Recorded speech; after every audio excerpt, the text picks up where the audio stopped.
இன்றைக்கி வெயிட் லாஸ்க்கு ரொம்ப யூஸ்ஃபுல்லாக இருக்கக்கூடிய ஒரு குழம்பு ரெசிபி தான் பார்க்க போகிறோம். இது சாதத்தோடு மிக்ஸ் பண்ணி சாப்பிட்றதுக்கும் தோசையோடு சேர்த்து சாப்பிட்றதுக்கும் ரொம்ப நல்லாயிருக்கும். ஒரு கப் தட்டைப்பயிரை வறுத்துட்டு கழுவிட்டு குக்கரில் ஆட் பண்ணிக்கிறேன். தேவைக்கேற்ப மஞ்சத்தூள், உப்பு, தண்ணி ஆட் பண்ணிவிட்டு குக்கர் மூடி போட்டு 4 விசில் விட்டு எடுத்துக்கலாம். பெரிய சைஸ் சுரைக்காவை தோலை நீக்கிட்டு பெரிய பெரிய பீஸஸாக கட் பண்ணி எடுத்துக்கிறேன்.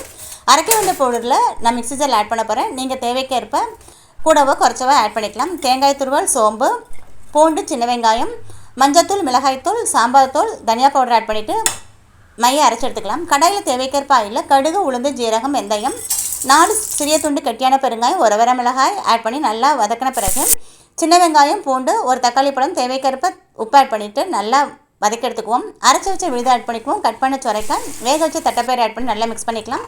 சுரைக்காய் வேகிற அளவுக்கு தண்ணி ஆட் பண்ணிவிட்டு 5 நிமிஷம் சுரைக்காய் வெந்த பிறகு கோலி குண்டை விட பெரிய சைஸ் புளியை கரைச்சி ஆட் பண்ணிக்கிறேன். புளியை நீங்கள் ஃபஸ்ட்டே ஆட் பண்ணிட்டீங்கன்னா சுரைக்காய் வந்து ரொம்ப புளிப்பு ஏறிடும். அதனால் கடைசியில் ஆட் பண்ணால் தான் டேஸ்ட் ரொம்ப நல்லா இருக்கும். நமக்கு சுவையான தட்டைப்பயிறு சுரைக்காய் குழம்பு ரெடி.